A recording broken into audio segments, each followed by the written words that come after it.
लक्ष्मी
शिवे नमः शिवाय नमः शिवाय नमः शिवाय। भैया आपको मेरी आवाज बोले शंकर भगवान की जय, बोले शंकर भगवान की जय।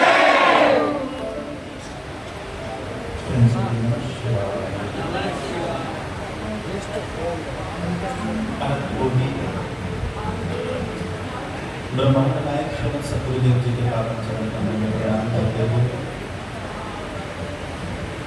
पतित पावन भूत पावन भगवान श्री महादेव जी के पावन चरण कमल में प्रणाम करते हुए पतित पावन भूत पावन अनंत बलवान श्री हनुमान जी महाराज के पावन चरण कमल में प्रणाम करते हुए स्थान देवता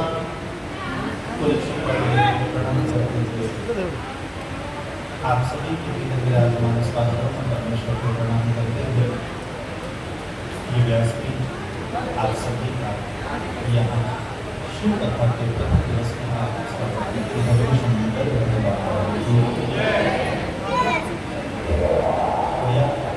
प्रथम दिवस की कथा आरंभ होने जा रही है। सबसे निवेदन है कार्यकर्ताओं से और श्रोताओं से कि जब व्यासपीठ की सेवा आरंभ होते होगा अपने पांडालों शांति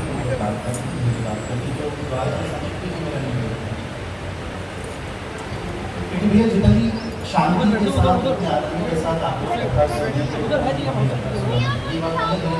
आपका किसी हिमाचली कथा के साथ परिचय वहाँ होगा ये संभवतः और प्रयास करेंगे कि मेरी साधना की सेवा में जितना भोलेनाथ की कृपा हो, जितना श्री गुरुदेव के तरफ दास को प्राप्त हुआ आपके साथ काम करने का प्रयास करते ये जयकार थोड़ा सा बोले शंकर भगवान की जय। बस ऐसा सोचना जितने कम से कम किसी नेता जी के रैली में जय घोषणा करते हैं हमारा नेता कैसा हो बना बना कैसा हो उन नेता से भी ऊपर महानेता अपने सुंदर है। और एक चीज का विशेष ध्यान रखना मेरा बड़ा मन निवेदन है, ये बात अपनी बुद्धि से सर्वथा निकाल देना कि कथा करने में बैठा हूँ भोलेनाथ मेरे पीछे बैठे हैं कथा सुनाने वाले यही ही है हम निमित्त बनाए। आओ करें प्रवेश श्री शिवपुराण के प्रथम दिवस। सबसे पहले आप लोग जानते हैं भैया श्री झारखंडेश्वर महादेव श्रृंगार समिति के तत्वावधान में आपके इस हैदराबाद नगर में बड़ा सुंदर कार्य हुआ। अधिक मास चल रहा है, चल रहा है। ये बात अलग है मुझे आज यहाँ आए तीसरा दिन हो चुका और अब तक श्री झारखंडेश्वर महादेव के बच्चों का सब नहीं मिला।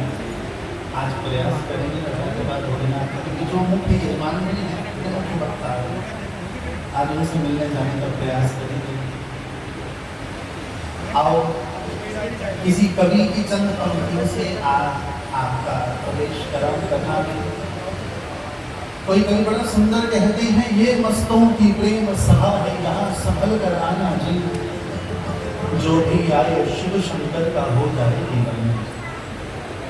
ऐसा बरसे रंग यहाँ पर जन्म जन्म तक मन भीगे, होली बिना चुनरिया भीगे सावन बिना भवन भीगे।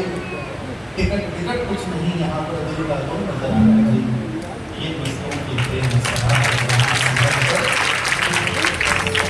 यहाँ न झगड़ा जात पात का झंझट का मजहब का, एक यहाँ पर प्यास सभी की एक ही प्याला सबका।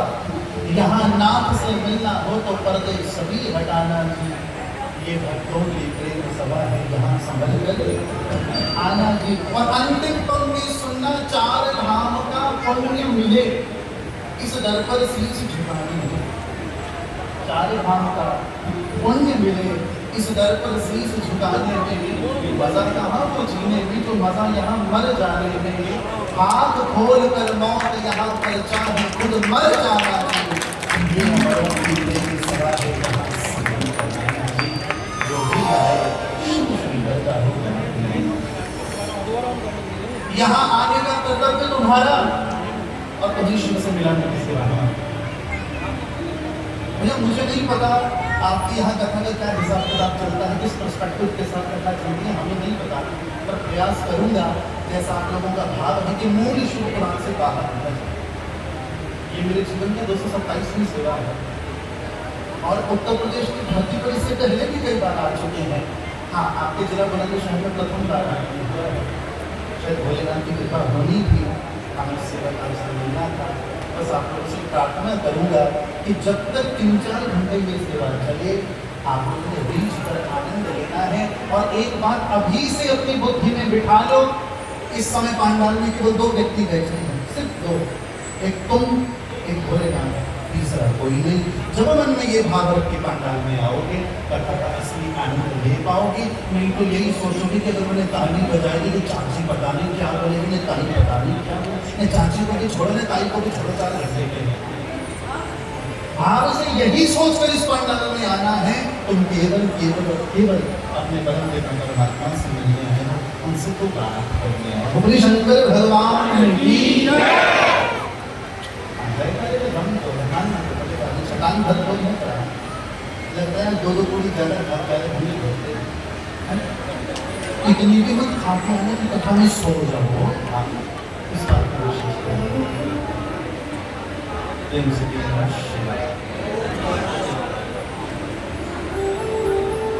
भगवान वेद व्यास द्वारा रचित एक दिव्य ग्रंथ जिसका नाम शिव महापुराण, बहुत अधिक विस्तार में देते हुए शिव महापुराण आप सभी जानते हैं 7 संहिता में चलती है, 24,000 श्लोक हैं। विद्येश्वर संहिता, रुद्र संहिता, शुक्ल संहिता, कोटि रुद्र संहिता, उमा संहिता, कैलाश संहिता, वायवीय संहिता, ये 7 संहिताएं हैं जिससे शिव पुराण बताते हैं। ये बात अलग है, शास्त्र कहते हैं शिव पुराण की कथा 11 दिवस की हो, 7 दिवस की सेवा का अलग हिसाब किताब चलता है। तो हम प्रयास करेंगे कि जो 11 दिन की सेवा है वो 7 दिन तक आप लोगों की मंत्र में मांगी जाए। पूरे शंकर भगवान की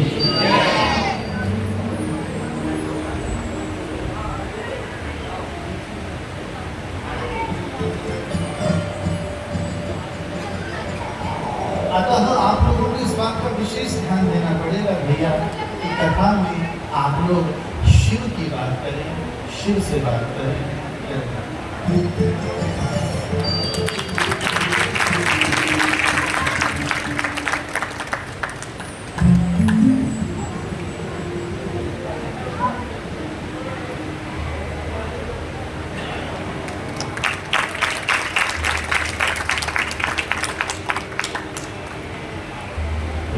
नमः शिवाय, नमः शिवाय, नमः शिवाय।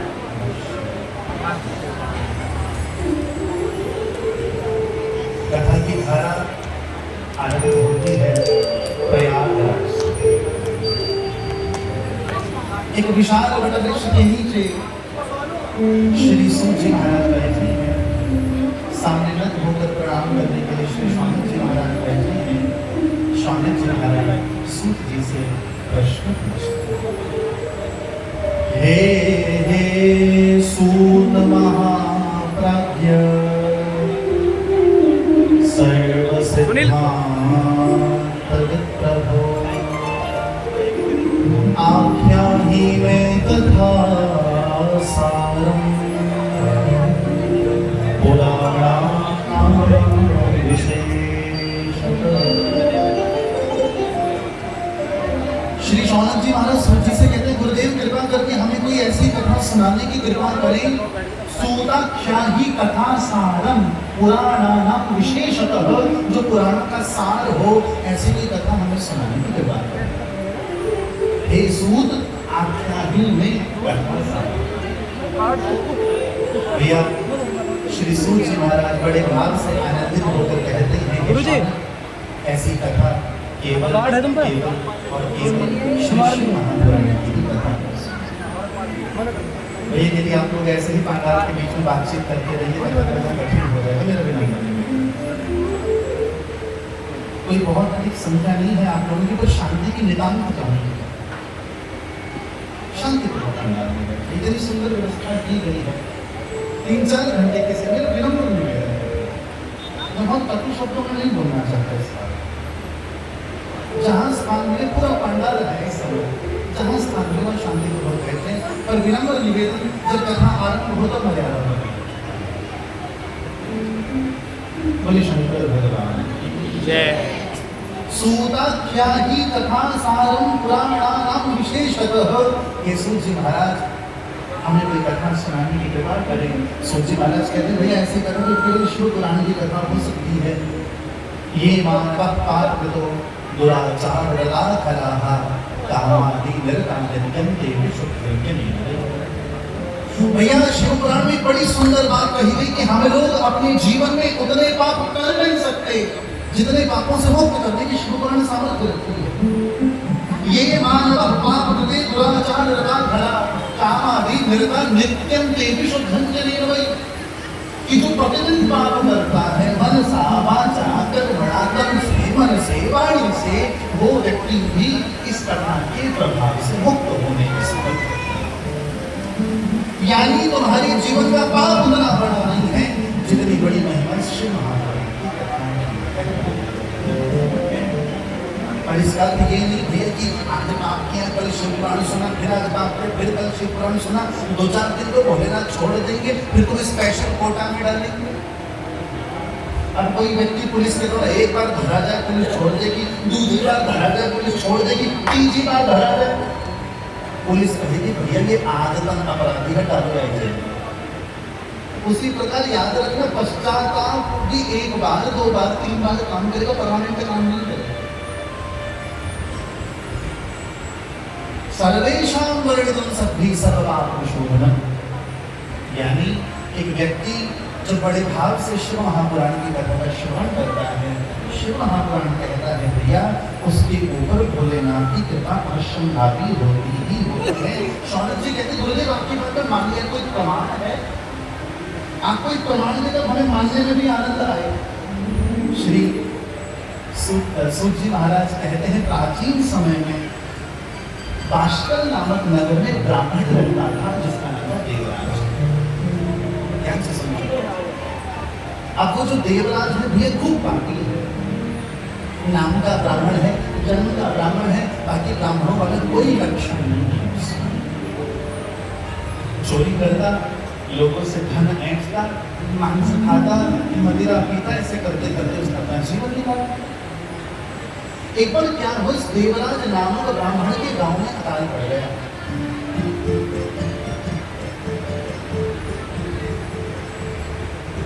और ये भैया अपने घर से दूर चला गया।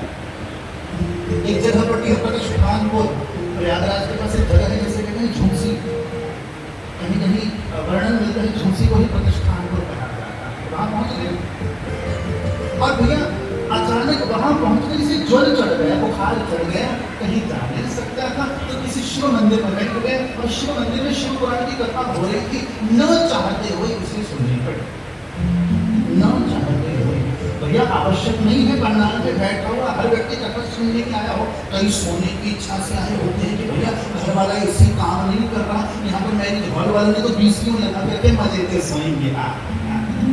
हमें सोने का भी भैया व्यासपीठ कहती है पंडाल में सोने के लिए आना हो, आओ स्वागत है। क्या पता भोलेनाथ प्रेरणा करके कोई शब्द तुम्हारी बुद्धि में डाल दे, तुम्हारा जीवन कर दे। क्योंकि परिवर्तित होने के लिए भगवत प्राप्ति के लिए एक शब्द भी काफी। अब बुखार से उसका शरीर तप रहा है, ज्वर से उसका शरीर तप रहा है, तो धरती पर लेटा हुआ है, कथा बचे कथा बांट रहे हैं, फिर नाक में घुसकोड़ के कथा सुन रहा है, लेकिन सुनने की इच्छा तो है ही नहीं, जा सकता है, भाग सकता है। और वर्णन मिलता है कथा सुनते सुनते इसके कान छूटे। इसे लेने यमदूत आए, यमदूतों ने जैसे ही इसे पाश में बांधा, यमदूत इसे ले जाने लगे, डबडबडबडू का निनाद करते हुए शिव के गण आए, रुको कहाँ लेकर जा रहे हो? महाराज ये 1 नंबर को पापी है, सर्टिफिकेट पापी है, हम इसको नर्क लेकर जा रहे हैं, आप इसे नर्क लेकर नहीं जा सकते, ये शिव के धाम जाएगा। ये सुना तो भैया यमदूत तो पेट पकड़ पकड़ के हंसने लगे, महाराज इसका एक पुण्य तो बताओ, एक हम इसके 10 बार आपको गिनाते थे, हम इसे नरक लेके जाएंगे। तो जीवन भर पाप किया, मांस खाया, मदिरा पी, चोरी की, डकैती की, लूटखोरी की, आप बताओ इसने कौन सा पुण्य किया? शिव के दूत बोले भैया वो हमको कुछ नहीं पता, ये शिव मंदिर में मरा, शिव के सामने मरा, शिव की कथा सुनते हुए मरा, इसकी ये 3 पाप, इसके 3 पुण्य, इसके सारे पापों पर भारी पड़ रहा है। और इसके 3 मात्र पुण्य के कारण इसे शिवलोक की प्राप्ति हुई। देवराज सुन रहा है भैया, न चाहते हुए मैंने शिव का भजन किया, यदि चाहकर किया होता तो क्या मिल जाता? भैया जगत में पूजे जाने वाले सभी कंकर नहीं होते, जगत का जहर पीने वाले सभी शंकर नहीं होते। याद रखना, इस कलयुग में कृष्ण का अपना स्थान होगा, किसी देवता की कोई तुलना नहीं। और हम शिव की सेवा लेकर बैठे हैं, शिव की चर्चा लेकर बैठे हैं, शिव की बात करेंगे भैया, एक कदम तुम भोलेनाथ की ओर बढ़, एक आप लोगों ने कहानी सुनी होगी, जरा प्रेम से कहो नमः शिवाय, जम के कहो नमः शिवाय। हाँ, लगना चाहिए भैया, इतना भी जोर से नहीं बोलो कि समझना है कथा सुनने आए हो या आक्रमण करने आए।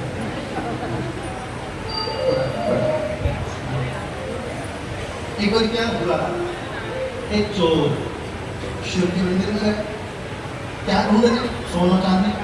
अब भैया सोना चांदी आपको मैया जी के मंदिर में मिलेगा, कन्हैया जी के मंदिर में मिलेगा। अब भोलेनाथ में क्या मिलेगा? ये भस्म।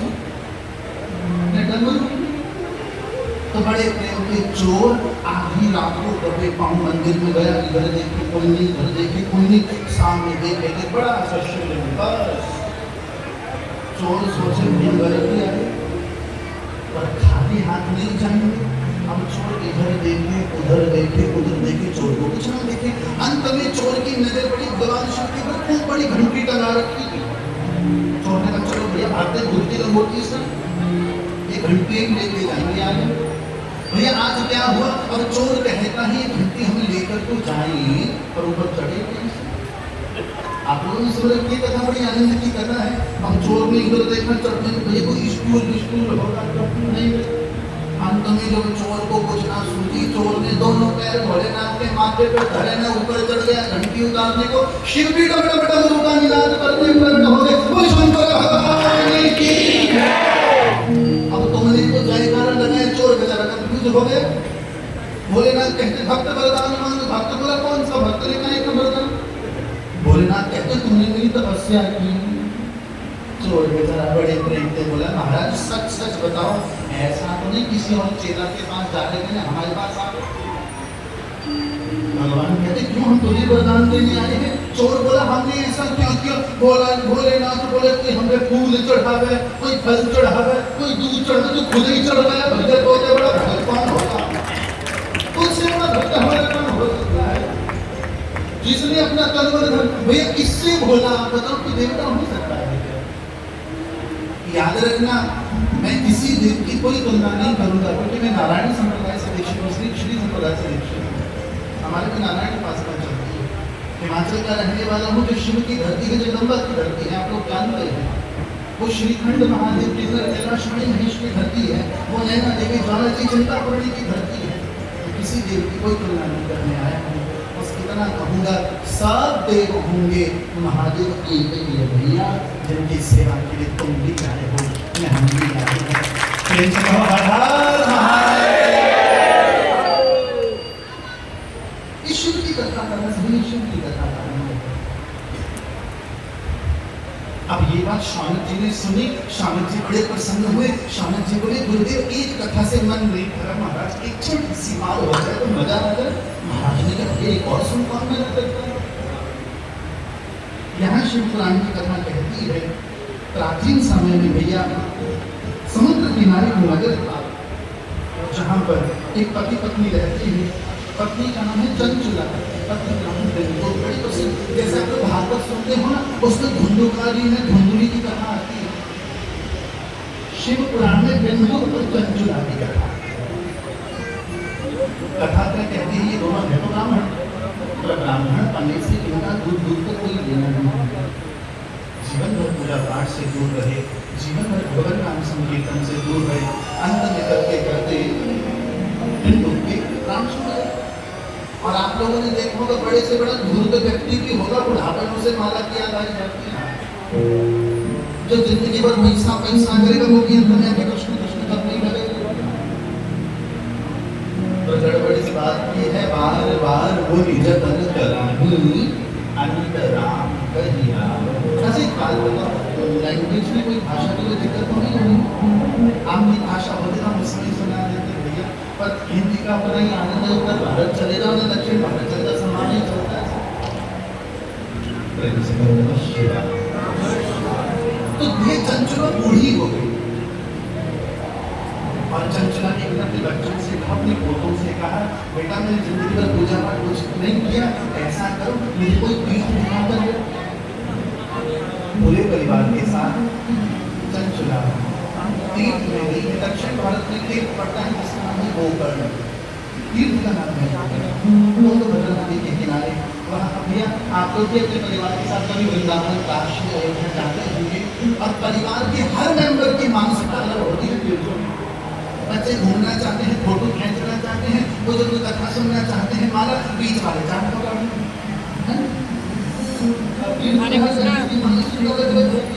उसी प्रकार चंचला के जो बच्चे हैं वो अलग निकल गए, जो पोता है वो अलग निकल गए। अकेली बची चंचला तो भैया को भटकती भटकती भटकती भटकती किसी शिव मंदिर को पहुंची। चंचला ने क्या देखा, वहां पर बड़ी सुंदर शिव पुराण की कथा चल रही थी। चंचला को मन लग गया। चंचला वहां पर कथा सुनने के लिए बैठी। ये शिव पुराण में अंत के दिन में नरक की कथा है। नरकों भागवत में आती है। अब नरकों की कथा का प्रसंग चल रहा था। चंचला के कान में शब्द पड़े। जो कथा सुना रहे थे उन्होंने कहा जो ऐसा करता है वो ऐसा होता है, जो ऐसा करता है। चंचला दहाड़े मार मार कर रोने लगी। कथावाचक को बड़ा आश्चर्य हुआ, क्या हुआ। चंचला ने कथावाचक के चरणों में शीश रखा है, महाराज कृपा करो कृपा करो कृपा करो। देवी बोल तो सही, हुआ क्या। भोलेनाथ की शपथ में प्रयास करूंगा कि तेरे कृष्ण की निवृत्ति करो।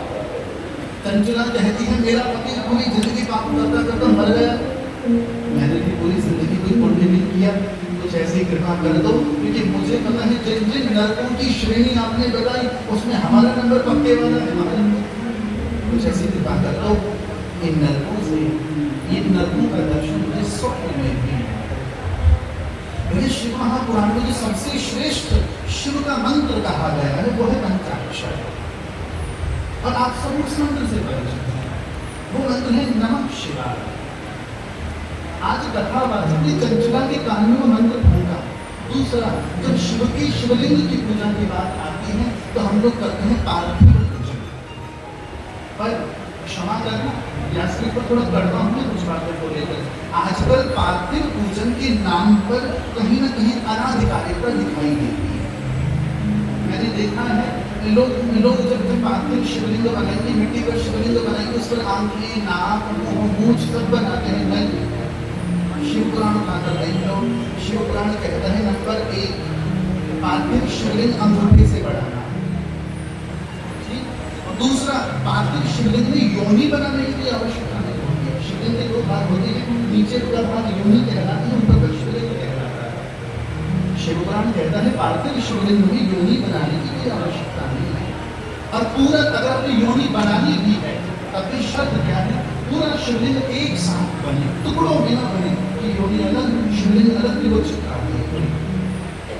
संत ने चंचला को मंत्र दिया, देवी तू ऐसा कर, तू प्रतिदिन पार्थिव शिवलिंगों का पूजन कर, प्रतिदिन शिव का पूजन कर, मंत्र का जाप कर, शिव की कृपा रही तो शिव मिलेगा। तुम मिलो न मिलो अलग बात है, हम कोशिश भी ना करेंगे। प्रभु प्रयास करना हमारा काम है, आना नाना काम है। मेरा चाहत करूँ, ये मेरा काम है मेरा चाहत करूँ आपकी। मुख से पर्दा हटाना तेरा काम है मेरा चाहत करूँ। भक्त का काम है कि वो आवाज दे। क्या काम है तुम्हारा? आवाज दे। भक्त का काम है कि वो आवाज दे, आगे आना ना तेरा काम है, मेरा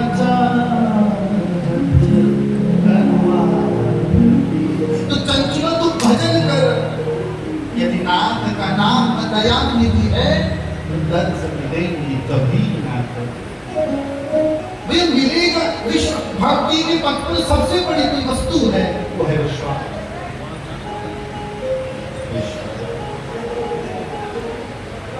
और यदि तुम्हारे भीतर विश्वास नहीं है, तुम्हें सामने खड़ा हुआ शंकर की ढोल दिखाई देगा।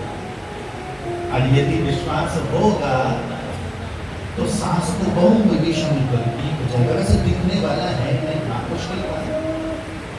जिस दिन सांस को बहु में शंकर दिख जाए, भारत स्वर्ग बन जाए। ये बात सांसों को कुछ कम अच्छी लगी, तभी सांसें मुस्कुरा कर रही हैं। हम कई बार आनंद में कहते हैं कि जब तुम्हारे घर में बेटे की शादी हो ना, पति पत्नी की कुंडली मत मिलाए और सांस को भी मिला जाता है। इतनी मिल गई तो सारा की मिल गया। ससुर को कोई देना देना नहीं, वो बेचारा आसमान पकड़ने मौसी पे बैठा होगा। पति बेचारा सोचेगा बंध गए तो निभाने में बची कौन, सांस में बहुत बोलना बड़ा सरल है कि तुम्हें को सर्व मम देव देव। बोलना बड़ा सरल है, तुम हो एक गोचर सबके प्राणपति। बोलना बड़ा सरल है, सदा वसंत हृदयाल रविंदे। जब मानने की बारी आती है कैसे काम हो जाता है। तो आनंद को कथा बातें चंचला से कहते हैं, देवी को भजन कर, देवी को पार्थिव पूजन कर, देवी को नमः शिवाय का जाप कर। आज चंचला मिट्टी से पार्थिव शिवलिंग बनाती है, प्रतिदिन उनका पूजन करती है, आरती करती है, विसर्जित करती है, जाप करती है, नमः शिवाय नमः शिवाय नमः शिवाय। ऐसे ही शिव का जाप करते करते एक दिन चंचला के प्राण। और आनंद की बात देखो, मैंने सारे सहारे छोड़ दिए, तेरा सहारा। और चंचला के ऊपर क्या कृपा हुई, चंचला को भगवान शिव के गण शिवलोक लेकर गए, पर चंचला को शिव के दर्शन न हुए। चंचला को जगदम्बा पार्वती ने अपनी सखी बनाया। ठीक। और एक दिन भगवती जगदम्बा कहती हैं, चल मैं तुझे शिव का दर्शन। भैया विनम्र प्रार्थना करो, देवी भागवत में इस बात को लिखा है, राम शिव कृष्ण विष्णु इन सब की उपासना तुम बिना दुर्गा के करोगे, बिना शक्ति के करोगे, तुम पाओगे। अकेले कृष्ण कृष्ण कृष्ण करोगे, गलत करोगे। अकेले राम राम राम करोगे, फंस जाओगे। अकेले शिव शिव शिव करोगे। आज भगवती जगदम्बा पार्वती चंचला से कहती है, चल तुझे शिव का दर्शन करवा के लाती हूं। चंचला की हृदय की गति बढ़ने लगी। वो कैसा समय होगा, वो कैसा माहौल होगा जब वो मेरे सामने होंगी, जिनका पांच शब्द है मंत्र में, नमः शिवाय। और शिव के मुख कितने हैं? एक बार ध्यान रखना, शिव पुराण कहता है शिव अलग है, महेश अलग है, रुद्र अलग है। ये शिव पुराण की कथा कहती है, सबसे ऊपर की शक्ति शिव। तो असली वाली बोली, इसका मतलब ये नहीं कि भगता की नकली बोल रहे हैं, ऐसा कुछ नहीं है। तो जो मूल शक्ति है शिव की, वो 5 मुख 10 हाथ 15 नेत्र। आज जैसे ही चंचला भगवान के मुख्य भवन में प्रवेश करती है, चंचला देखती है सामने शिव भगवान बैठे हैं। ध्याये नित्यं महेशं रजतनिभं चारुचन्द्रार्करञ्जं रत्नाकल्पोज्ज्वलाङ्गं परशुभ्रवराभीहस्तं पद्मासीनो समन्तास्तुतममर्गणैः व्याघ्रकृतं वसा विश्वाद्यं विश्व शुभवत्यं नीलवरधरं पंचवक्त्रं त्रिनेत्रं। आज चंचला भगवान शिव के चरणों में प्रार्थना करती हो, मैंने सारे सहारे छोड़ दिए, एक तेरा सहारा काफी है। मैंने सारे सहारे छोड़ दिए, एक तेरा सहारा। ओ मैंने सारे सहारे छोड़ दिए, एक तेरा सहारा काफी है। मैंने सारे सहारे छोड़ दिए, एक तेरा सहारा काफी है। ओ एक तेरा सहारा काफी है।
से तुम्हारा नाम लिया, इस जग में बहुत इल्ज़ाम दिया। मैंने जब से तुम्हारा नाम लिया, इस जग में बहुत इल्ज़ाम दिया। मैंने जब से तुम्हारा नाम लिया, इस जग में बहुत इल्ज़ाम दिया। मैंने जब से तुम्हारा नाम लिया, इस जग में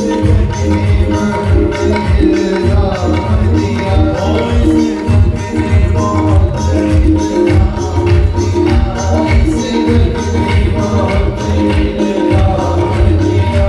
जब तूने मुझे यूं थाम लिया, जब तूने मुझे यूं थाम लिया, बस मेरा गुजारा काफ़ी है। सारे छोड़ दिए, मेरा सहारा काफ़ी है। कोई मेरा सहारा काफ़ी है, और मेरा गुजारा काफ़ी है। लेकिन मेरा सहारा काफ़ी है, लेकिन मेरा सहारा काफ़ी है। कोई मेरा सहारा काफ़ी है, और मेरा गुजारा काफ़ी है। लेकिन मेरा सहारा काफ़ी है, लेकिन मेरा सहारा काफ़ी है।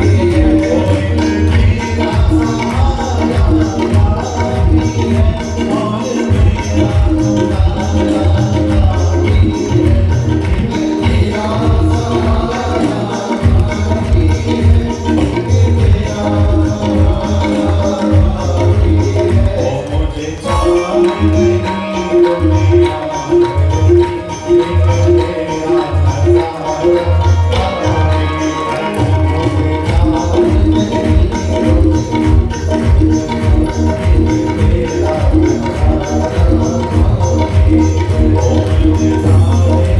सहारा काफ़ी है। मुझे छोड़ नहीं मेरा सहारा काफ़ी है। ओ मुझे सारे सहारे छोड़ दिए, लेकिन मेरा सहारा काफ़ी है। मैंने सारे सहारे छोड़ दिए, लेकिन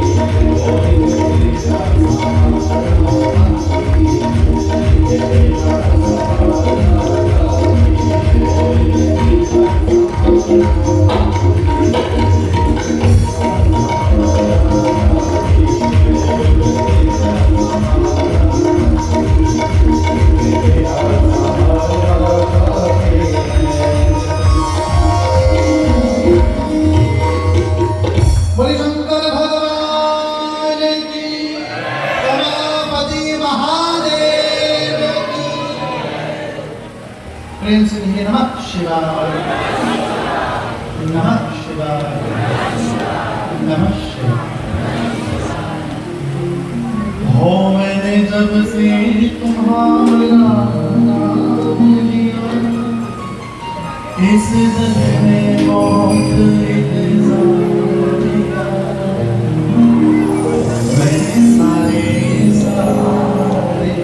छोड़ दिए, मेरा सहारा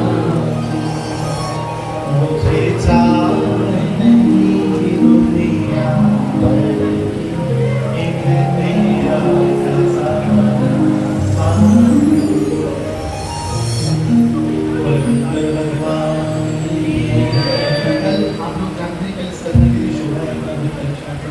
कल की कलश यात्रा मेरी थोड़ी यूनिक रही है, क्योंकि कल की शोभा यात्रा में मुझे ऐसा गिफ्ट मिला चलते चलते। भैया मैं कभी सोच भी नहीं सकता था कि कोई भावुक भक्त ऐसा भी गिफ्ट कर सकता है। क्योंकि आप लोग जानते जब यात्रा आरंभ हुई, मौसम बढ़िया था, फिर बीच में बर्फा रानी आए गई था, गीती कर गई था। हम चाहते हैं लेके कोई आवे हाथ चढ़ावे, कोई आवे भूल दे, कोई नमस्ते करे। एक पता नहीं कौन कोई बड़ा गजब का भगता रथ पे बड़ा हमको सैनिटाइजर दे के गया,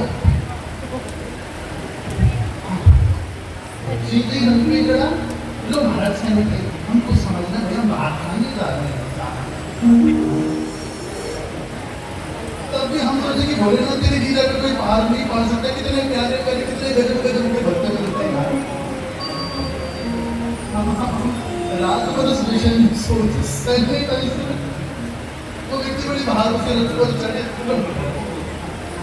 हम ये तो अच्छा हुआ शुरुआत में सैनिटाइजर आते तो लोगों को चढ़ना भी तो लगता था,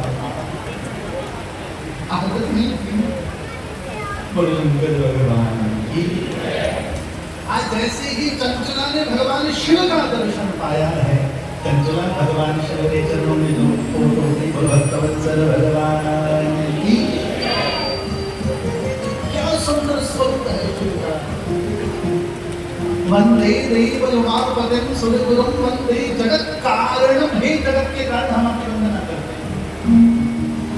वंदे मंगलभूषणं मृगधरं वंदे पशूनां पतिं वंदे सूर्य शशांकवह्निनयनं वंदे मुकुन्दप्रियं वंदे भक्तजनाश्रयं जगदं वंदे श्रीशं।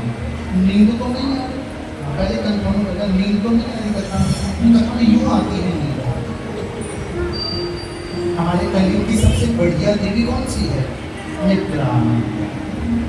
जय निद्रा मैया,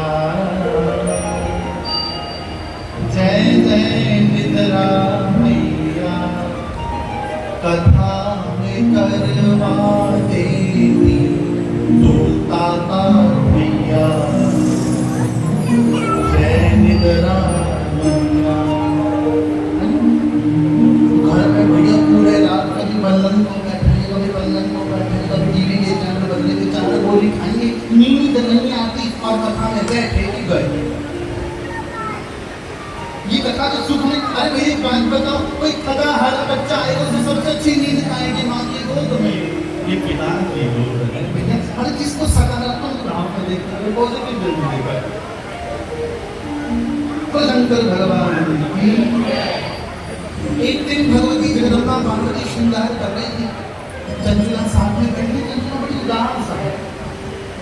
पार्वती जी ने पूछा, और पार्वती जी कहती है बड़े आश्चर्य की बात है कि कैलाश पर्वत पर आकर शिव के दर्शन करके पार्वती की सखी होकर भी कोई उदास है।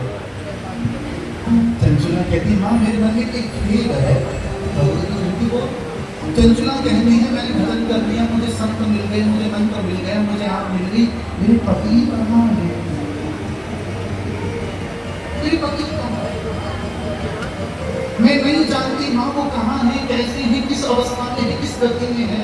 भगवती जगदम्बा ने कुछ सोचा और कहा देवी तेरा पति इस समय विंध्याचल पर्वत पर प्रेरित है। माँ मैं आपके चरणों की चंचलिका हूँ, मैं आपके चरणों की दासी हूँ और मेरा पति प्रेत बना रहे हैं। तुम्हारे पिता तो कौन पूछेगा? पकड़ लो हाथ बनवारी, नहीं तो डूब जाएंगे, हमारा कुछ न बिगड़ेगा, तुम्हारी लाज। माँ अपने नाम की लाज रख लो कि तेरे चरणों को पकड़ने वाले को तो अकेला पार नहीं करती। आप लोगों ने सुना होगा भक्त की 21 पीढ़ियां पार होती हैं। कौन सी 21? पिता की पिछली सात, पिता की अगली सात और माता की पिछली सात, ये 21 पीढ़ियां पार होती हैं। मान लो कोई भक्त है तो उसके पीछे की 7 पीढ़ियां पार हो गई, उसकी आने वाली 7 पीढ़ियां पार हो गई और उसकी माँ जिसने उसे गर्भ में धारण की उसकी पिछली 7 पीढ़ियां पार हो गई।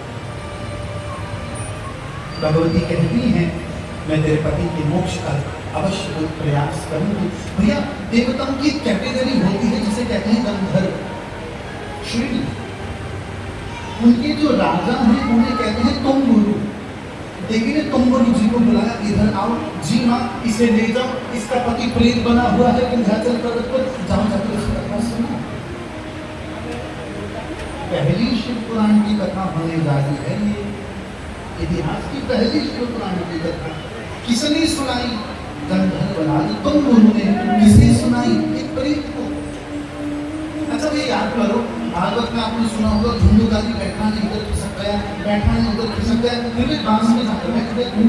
उसी प्रकार अब बिंदु भी प्रेत है, बैठ नहीं सकता, तो गंधर्व राज तुम्बुरु ने से मंत्रों से बात किया और तुम्बुरु जी हाथ में वीणा लेकर कथा सुना है।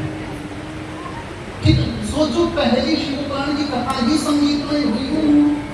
जब कथा कई बार क्या होता है, हमारे पास कुछ लोग आते हैं, महाराज आपसे कथा करवानी है, पर पर बिना संगीत के। संगीत का तो ये नहीं कि बिल्कुल ही मर्यादाएं छोड़ दी जाए। संगीत का अर्थ जो कथा में सहायक हो। आजकल होता है कि कथा कम होती है, भजन ही भजन चले होती गलत है। अच्छा एक बात बताओ, मैं ऐसे व्यक्ति को भी उत्तर देता हूँ, ये डमरू वाले शिव की कल्पना मैं बिना डमरू के कैसे करूं? बंसी वाले कृष्ण की कल्पना बिना बंसी के कैसे करूं? हमारा कौन ऐसा देव है जो तुम्हें बिना संगीत के मिलेगा? गीतम वाद्यम तथा नृत्यम त्रयम संगीत मुझे। संगीत को हमारे धर्म में परमात्मा से जोड़ा जाता है। संगीत के देवता है, संगीत की देवी है, ताल के देवता है, ताल की देवी है, हर राग के देवता है, हर राग का स्वरूप है। तुम गुरु ने आज कथा सुनाई है बिंदुक को। 11 दिन की कथा में बिंदुक भी मुक्त हुआ है। बिंदुक को दिव्य स्वरूप धारण करवा के शिव के धाम लेकर गए हैं। बिंदुक ने सामने शिव को देखा है, तेरा दर हो मेरा सर हो, ये सिलसिला जीवन हो। भगवान की चरणों में प्रणाम किया है। बजाए लो बजाए पर ढूंढते ही बजाए लो।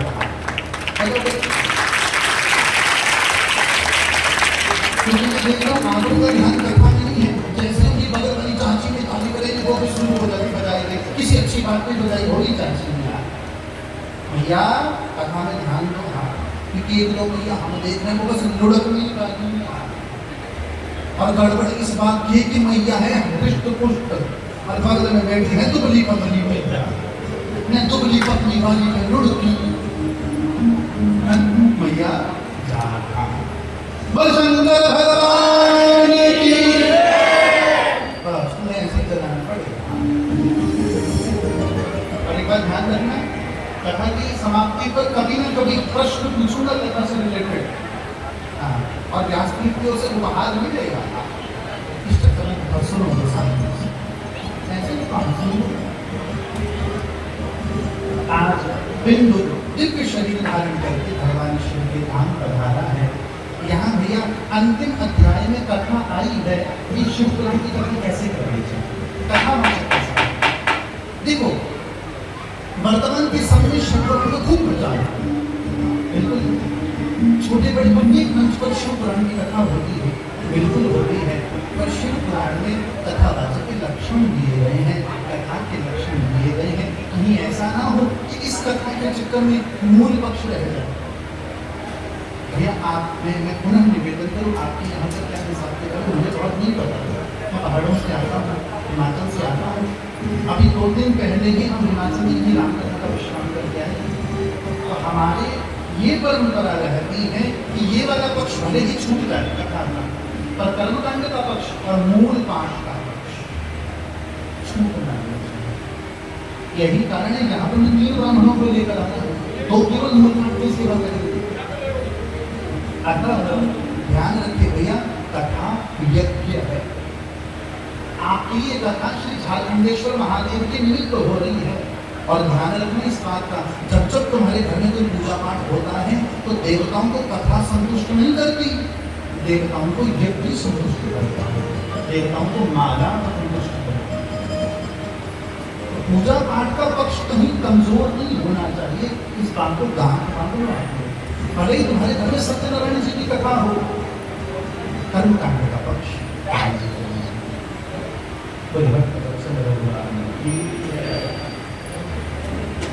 यहाँ बड़ा सुंदर वर्णन आया है। कथा क्या हो, कैसे हो, कथावाचक कैसा हो दिया और किस प्रकार शिव पुराण की कथा हो। जो भी हो इस 7 दिन की सेवा में प्रयास करूंगा, छोटे बड़े जो भी प्रश्न हो आप मेरे साथ साझा करने का अरे निवेदन करूंगा। आपके मन में कोई जिज्ञासा हो, कोई प्रश्न हो, यहाँ जितने भी कार्यकर्ता बैठे हैं इनके माध्यम से वो जिज्ञासा व्यासपीठ पर पहुँचा दें। किसी भी माध्यम से हम प्रयास करेंगे उसी दिन अथवा अगले दिन आपके भाव को लोगों के बीच में भैया एक का प्रश्न कई बार बहुतों की शंका का निवारण करता है। तो झिझकना नहीं। मैं मानता हूँ हमारा निवास यहाँ से थोड़ा दूर है और आप लोग जानते हैं जब बड़े कार्यक्रम होते हैं हर व्यक्ति से मिलना भी संभव नहीं होता। भैया मैं पुनः निवेदन करूँ, मुझसे मिलने का लक्ष्य मत रखो, जिससे मिलवाने आया हूं इस पर नजर रखो। इस बात जब तक हम लोगों ने केवल गुरु जी के चरण पकड़े, तो ध्यान रखना गुरु जी भी पुलिस भी पकड़े। हाँ, जब जब हमको बस गुरु जी में भगवान दिखे, तो पुलिस को गुरु जी में बराबरी दिखे। वहां बारीक बात कहना, कोई व्यक्ति भगवान नहीं है। गुरु का लक्ष्य तुम्हें शिव से मिलवाना है, स्वयं से।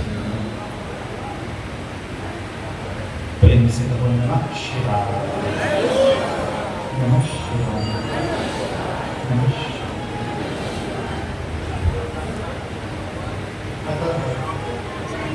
आओ आपको लेकर चले श्री शिव महापुराण की 35 संहिता को। यहाँ जितने भी मंडल वाले बैठे हैं, मैं पूरी बात अंदर की बात तो नहीं बताऊंगा, पूरी उन्हें अंदर की बात बताऊंगा तो बड़े हो जाएगी। बस ध्यान रखना कि हम पिछले साल हम कहीं शिव पुराण की सेवा में थे, तो हमारी एक वीडियो खूब वायरल हुई और हमें बहुत भक्तों ने निवेदन किया यहाँ पर भी कि महाराज वो बात जरूर बोले। हमें तो मेरे को आज का ही पसंद है, भगवान शिव की आरती के हमारे वक्ता भी खूब वायरल हुआ था उस समय। तो आज का भी वो प्रसंग है और कुछ समय के बाद वो प्रसंग आएगा, तो उस चीज का भी आएगा। यहाँ भगवान वेदव्यास मूल शिव पुराण की कथा का श्री गणेश करने जा रहे हैं। आद्यंत मंगल अजात समान मायं गणेश राम रमात्मदेव पंचाननं तवनंच विनोदशीलं संभावये मनसि शंकरं विघ्नेशं। हम उन 5 मुख वाले शिव को प्रणाम करते हैं, जिनके लिए इस सृष्टि को बनाना, पालन करना, नष्ट करना खेल है। विनोदशीलम संभावये मनसि शंकरं। ऋषि ब्रह्मा जी से बात करते हैं, शिव को पाने का रास्ता बताते। और ये शिव पुराण की बात मुझे बड़ी सुंदर लगती है। आप अन्य ग्रंथों में चले जाओ, आपको भगवान को पाने के अलग अलग रास्ता मिलेंगे। शिव पुराण में भगवान शिव को पाने के 3 रास्ता बताए गए हैं और विश्वास के साथ करो, बड़े सरल है। श्रोत्रेण श्रवणम तस्य वचसा कीर्तनम तथा मनसा मननम तस्य महासाधन मुच्यते। कान से भगवान को सुनना पहला रास्ता, मुख से भगवान का कीर्तन करना दूसरा रास्ता, और मन से भगवान को याद करना तीसरा रास्ता। कथा सुनो, हमारे या भजन गाओ, माला करो, मंत्र करो, वो मार्ग है। वो कुछ नहीं कर सकते तो कहीं अकेले कमरा में चले जाओ, भीतर से दरवाजा लगाओ, सांगत लगाओ, सामने अपने शिव को रखो, किसी घर के बाहर करो। ये तीसरा और शिव पुराण में क्या था, छोटा मोटा नहीं है, महासाधन उच्यते। इसे महासाधन कहा जाता है, साधन नहीं कहा जाता, महासाधन। फिर यहाँ सनत कुमार जी का और वेदव्यास जी का संवाद आया है। वेदव्यास जी पूछते हैं, गुरुदेव एक बात तो बताओ, हर देवता की पूजा मूर्ति में होती है, शिव की पूजा शिवलिंग में क्यों होती है? तो यहाँ शिवलिंग के विषय में कहने जा रहा हूँ। वर्तमान में हमारे हिंदू समाज में शिवलिंग को लेकर भ्रांतियां बहुत हैं। 90 तुझे शब्दों में कहूंगा, मुझे कहना कम है, तुम्हें समझना ज्यादा। शिव पुराण के अनुसार तुम्हें भैया आजकल के समय में विडंबना क्या है, हिंदुओं को ही हिंदुत्व का पता नहीं। हम हिंदू कीर्तनों में ताली पीट लेते हैं, किसी जुलूस में जयकारे लगा देते हैं, राम और कृष्ण के बारे में कुछ नहीं। यही प्रसिद्ध है, यही मानते हैं।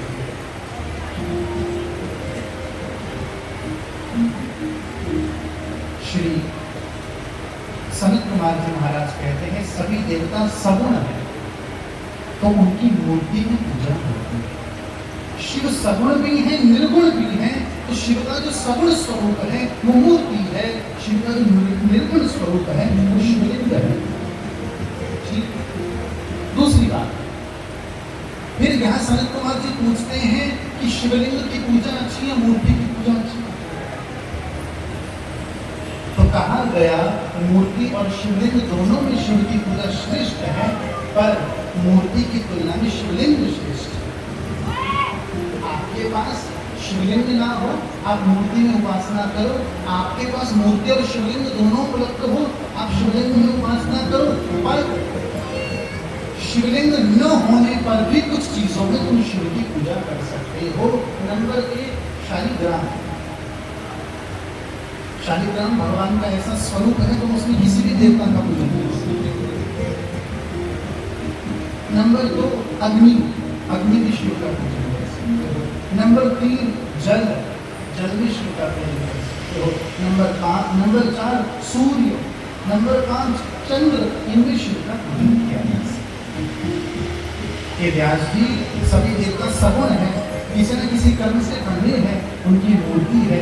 शिव सगुण भी है, निर्गुण भी है, अतः शिव की मूर्ति भी है, शिव शिव। गुरुदेव कृपा करके बताने की कृपा करें कि शिवलिंग सबसे पहले प्रकट कैसे हो। भैया तुम्हारे मन की, तुम्हारे जीवन की एक बहुत बड़ी भ्रांति तोड़ने जा रहा है। एक बात पहले निवेदन कर दूं, मेरी कथा पचानी कभी कभी मुश्किल होती है लोगों को, पर छाती ठोक कर व्यास से कह रहा हूँ, मेरी कही गई एक बात का तुम मुझसे प्रमाण मान सकते हो। शिव पुराण समक्ष रखा है, गुरु कृपा से, गुरु परंपरा से व्यास मेरी कही गई किसी भी बात, भैया तुम्हें वो पसंद आए न आए, हमको कोई लेना देना नहीं। पर जो बात शिव पुराण में है, मैं कहूंगा कि शिव पुराण के बाहर की व्यर्थ बातें मुझे कहने की कोई इच्छा नहीं। क्योंकि आजकल हम लोगों को कथा के नाम पर नौटंकी ज्यादा अच्छी लगती है।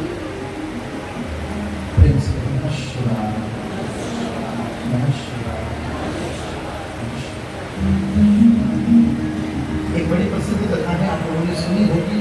एक बार ब्रह्मा जी और विष्णु जी ने किसी बात को लेकर विवाद हो गया, श्रेष्ठता को लेकर।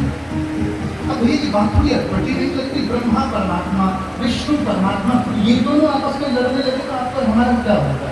ध्यान रखना, जब जब तुम्हें ग्रंथों में कि कोई देवता आपस में लड़ते हुए दिखेंगे, सोच लेना किसी की बुद्धि ठिकाने पर आने वाली, बस इसे कहते हैं लीला। आप लोग जानते हैं ब्रह्मा जी और विष्णु जी में विवाद होने लगा, अचानक दोनों के मध्य में एक अग्निलिंग प्रकटा, अग्नि का शिवलिंग प्रकटा।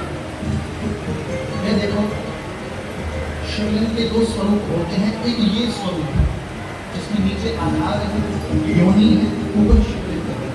हम इस समय इस रूप की चर्चा नहीं कर रहे, हम इस समय सिर्फ ऊपर वाले स्वरूप की चर्चा कर रहे हैं, जो केवल शिवलिंग है, बिना आधार का, वो कैसे करता है। इस स्वरूप की चर्चा भी करेंगे। दोनों के मध्य में वो अग्नि का शिवलिंग प्रकटा। एक ने कहा भैया हम ऊपर वाला कोना ढूंढ के आते हैं, दूसरे ने कहा हम नीचे वाला कोना ढूंढ कर आते हैं। विष्णु जी नीचे गए, ब्रह्मा जी ऊपर, ऐसे ही कथा। पर चलते चलते बहुत लंबा समय बीत गया, ब्रह्मा जी को केवड़े का फूल गिरता गिरता मिला। भैया कहाँ से गिर रहा है तू?